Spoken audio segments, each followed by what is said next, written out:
الحمد لله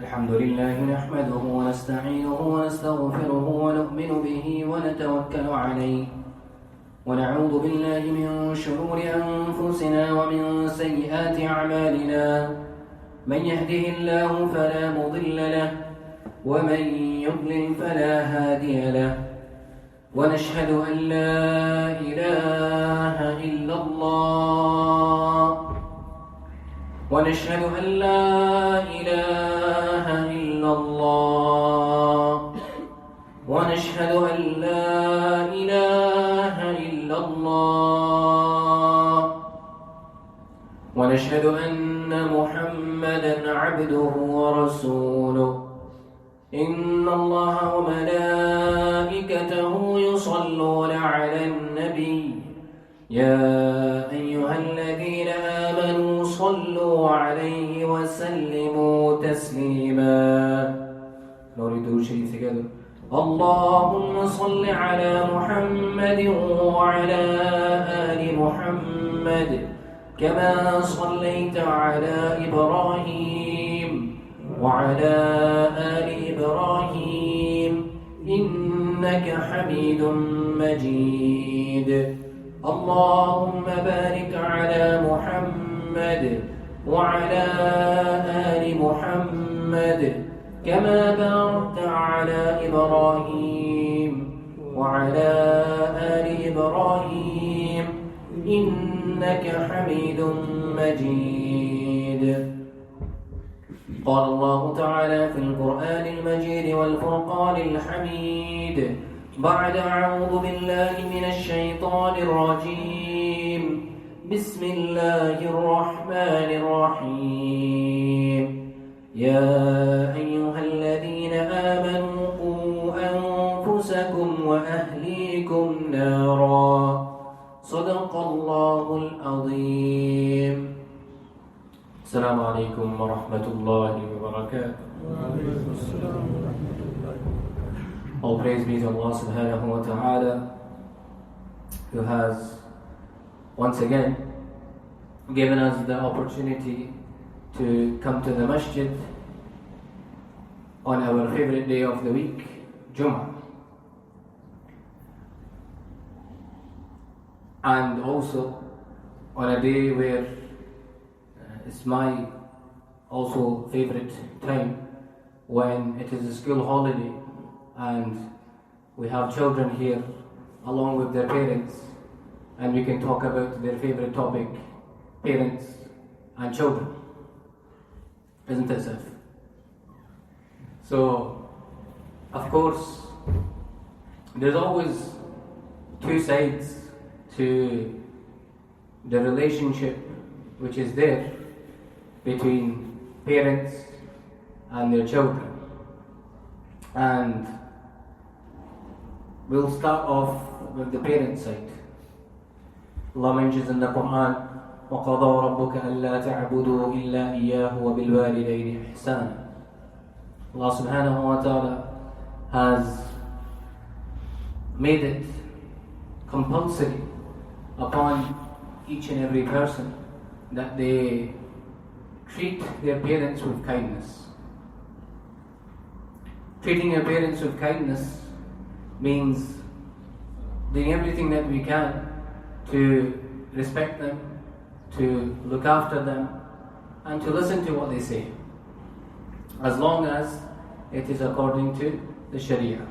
Most important, that if my parents are telling me to pray my salah, I have to do it. Not only is it a command from them, it is a command from Allah subhanahu wa ta'ala. And it is so important that as parents realize that they are the biggest role models to their children, whether they like it or not. Isn't it? You love your dad? So first of all, before a person becomes a parent, he makes a dua to Allah subhanahu wa ta'ala that, Ya Allah, bless me with children and those pious and righteous children. And this is what everybody asks for. And those who are parents, if you go back to the day that your first child was born, how happy you were. How happy you were. Allah subhanahu wa ta'ala blessed you with a child. Allah subhanahu wa ta'ala gave you this, you could say, this piece of flesh and blood, who is yours. He is a part of you, he is a part of your wife. And they have come into the dunya, Allah subhanahu wa ta'ala has blessed you.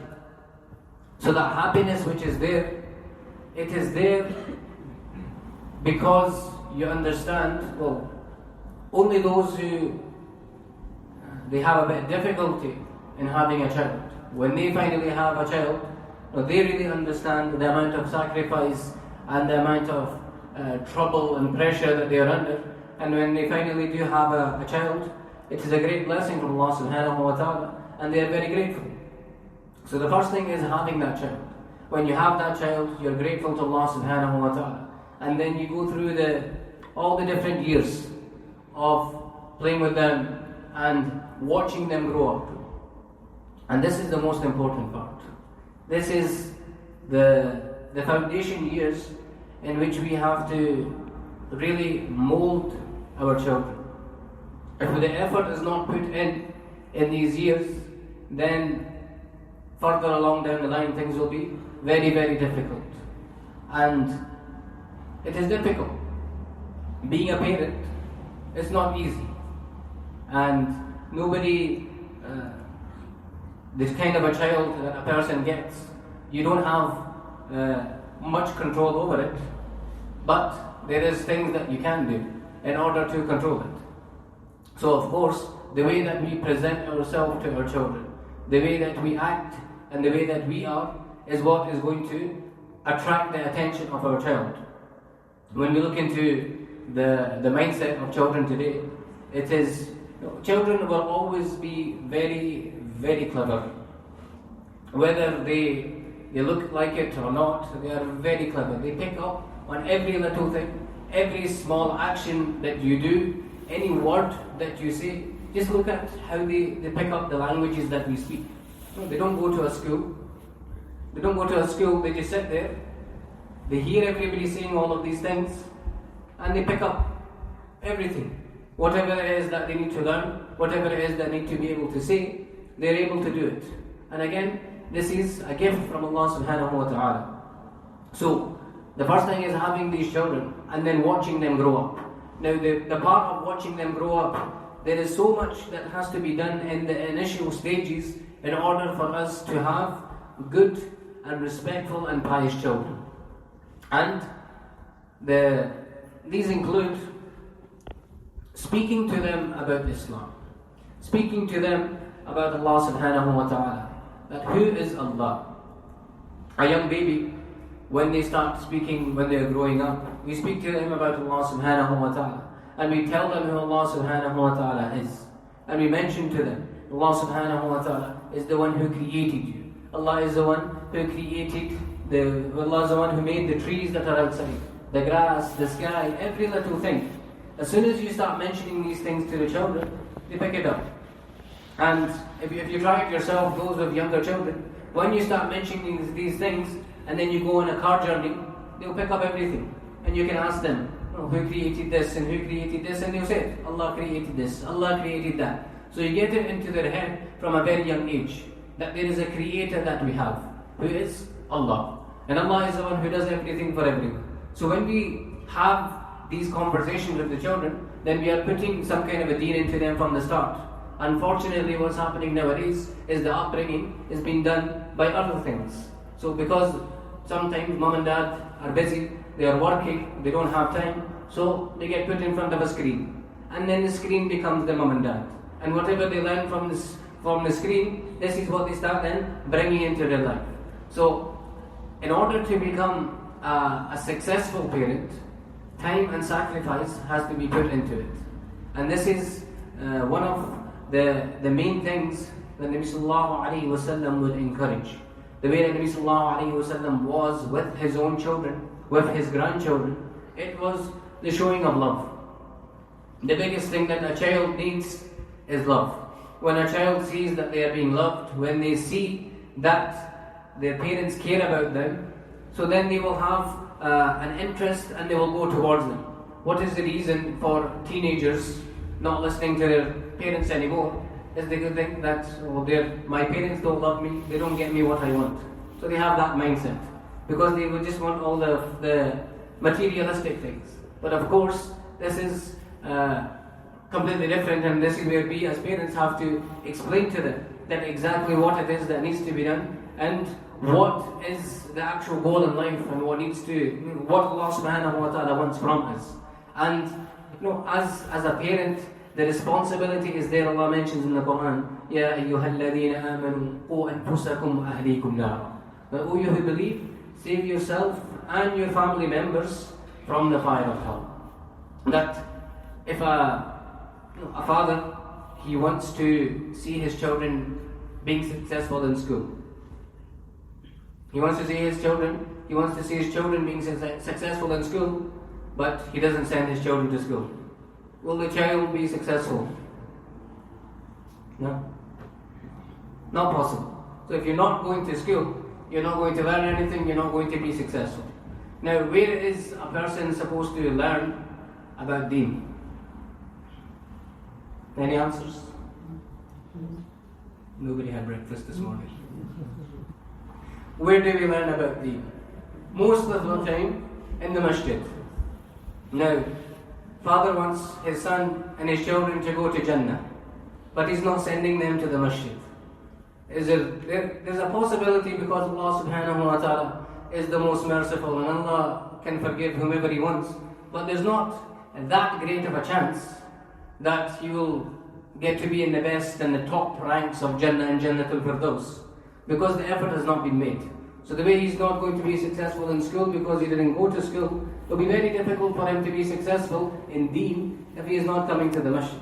Then the masjid is a place where deen is supposed to be number one, where anybody can gather, male and female, where they can come to learn about Islam, to be together as a community, and to be able to know and learn the knowledge of their deen. This is the most important thing, that the masjid is here for every single person. And if we look at the masajid and the masjid of Nabi sallallahu alayhi wa sallam, at the time of Nabi sallallahu alayhi wa sallam, it was such that the people, they were gathered there. And every single different kind of things would happen. So for example, there are many hadith where Nabi sallallahu alayhi wa sallam was standing with Aisha radiallahu anha, they were watching archery going on, they were watching different kind of, the Africans that they were there, they would have their different ways of playing. They would do these kind of things within the masjid.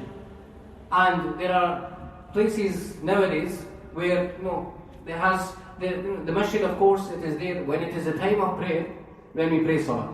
But it is an opportunity for the community to get together and to have different things as well. That, and the masjid is somewhere where there is no charge to come into the masjid as well. Completely free. Imagine we had somebody out there with the machine, £2 entry to come into the masjid for Jummah Salah. Nobody would be sitting here right now. Yes? But this is the mercy of Allah subhanahu wa ta'ala He shows upon us. That you can come into the masjid whenever you feel like. Come spend some time and build that connection and that relationship with Allah subhanahu wa ta'ala.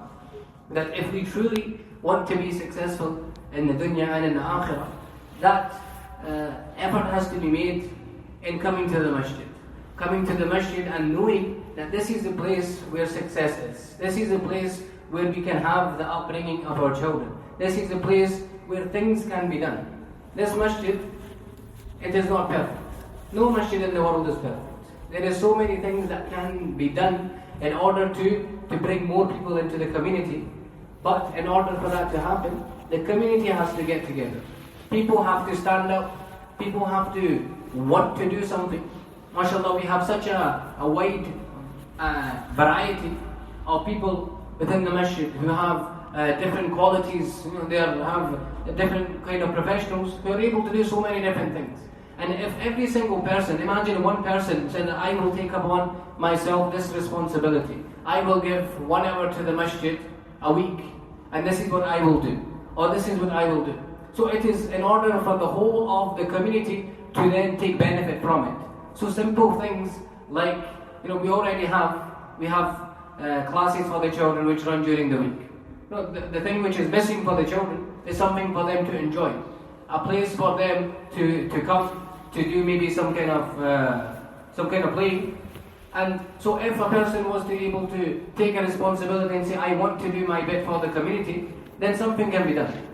But because we are not able to provide that facility, what happens is the children go away from the masjid.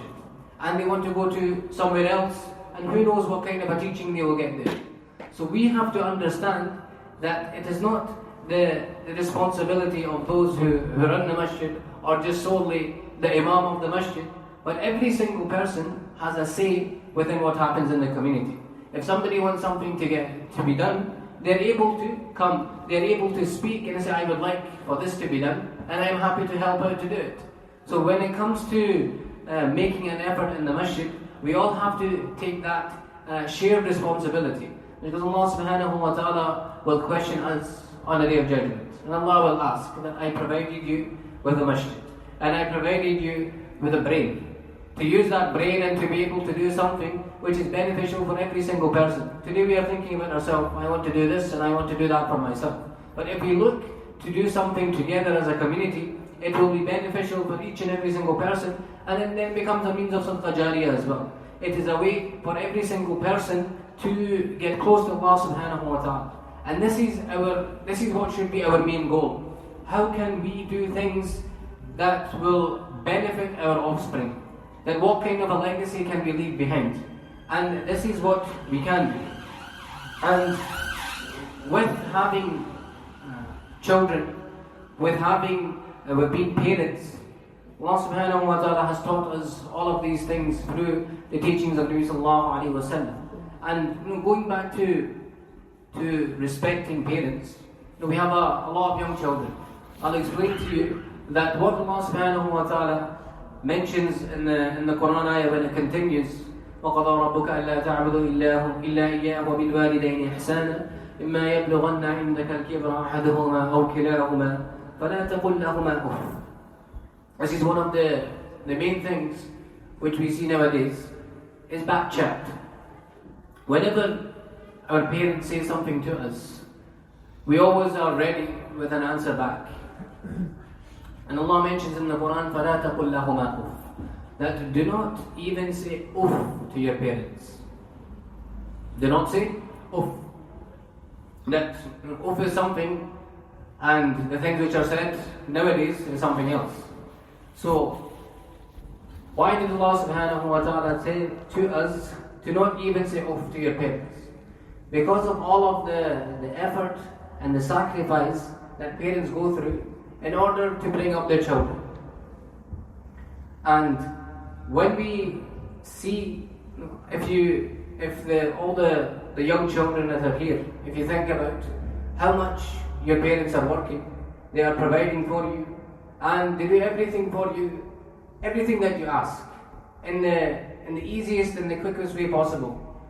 And it should be done in a way. So of course, children nowadays are such where they say, I want this and I want that, and they expect it to be on the doorstep in the next 5 minutes. But they don't realize the effort which goes into it and how much needs to be done. And to realize and understand, Allah subhanahu wa ta'ala has given us so much already.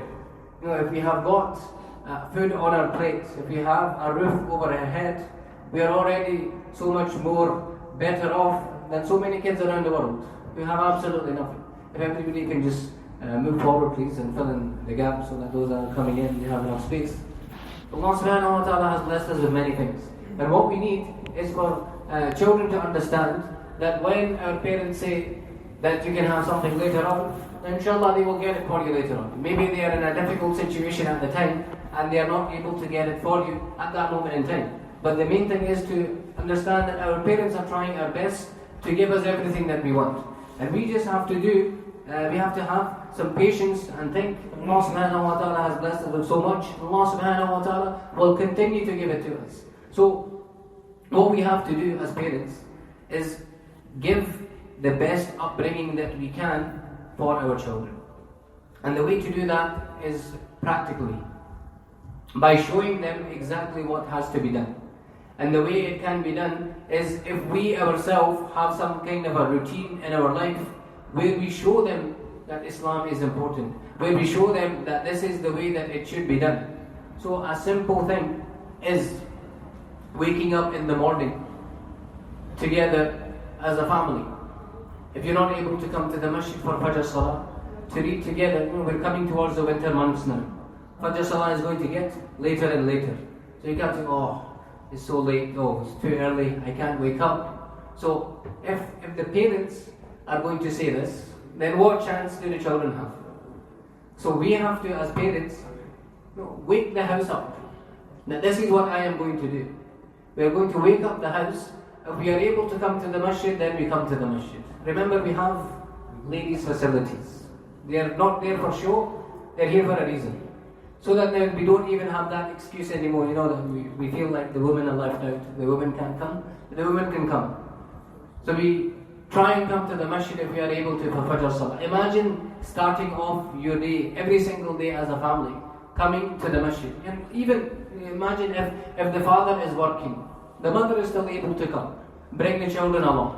Then we come and we start our day off in the way that Nabi Sallallahu Alaihi Wasallam told us to. The way that Allah Subhanahu Wa Ta'ala will be pleased with us. Just making this one small change or effort in our life is going to be very beneficial. The box for the masjid collection is coming around. Those that want to donate can donate.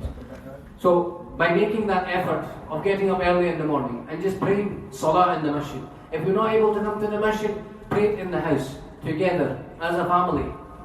It will do wonders for you. Are you listening, Tahir bhai? Yes? Inshallah. So we have to, there's one thing that I'm saying this right now, and I say a lot of things. But if we just bring this one quality into our life, this one thing, how much benefit will it bring to us? Or if there's somebody here who thinks that there will be no benefit, you can put your hand up. We can have a discussion about it. That do you all believe that waking up together as a family, praying your Fajr Salah together, do you think it will bring benefit to you? Yes? Nice and loud please. Yes. Yes. So you've said that it will bring benefit. Now the question is, will you do it? Inshallah. So with all the youngsters here, mashallah, youngsters, you are all listening, yes? Every single one of you have heard your dad saying yes. So the next time there's a school holiday, I'm going to ask you, how has your Fajr Salah been at home with your family? And you have to be honest with me, and you have to tell me that yes, my dad did not wake me up. Or my dad has been sleeping, I have been waking up and I have been reading by myself. You can tell off your dad, and we'll keep your dad behind and we'll have a word with him. So this is how you bring deen into your house. You can't expect things to be done while you yourself do absolutely nothing. So the effort has to be made. When a person makes the effort, then something will be done. We haven't even gotten to the rest of the day yet. We're still at Fajr Salah, we're still waking up. Imagine all of the rest of the things that can be done in the house. So we all know that one day we are leaving this dunya. We know we are going to take absolutely nothing with us.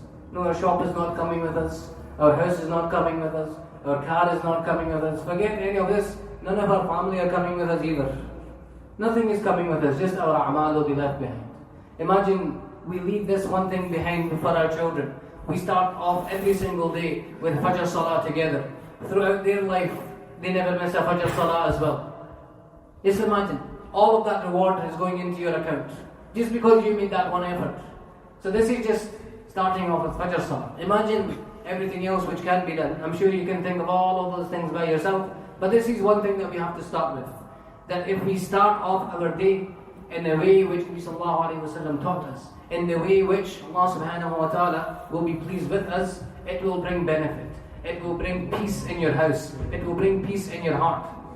And this is the way that we have to do it. Allah Subhanahu Wa Ta'ala gives us the tawfiq and the understanding to act upon these things. Ameen wa akhiru da'wana alhamdulillahi rabbil alameen. If everyone can move forward and fill in the gaps.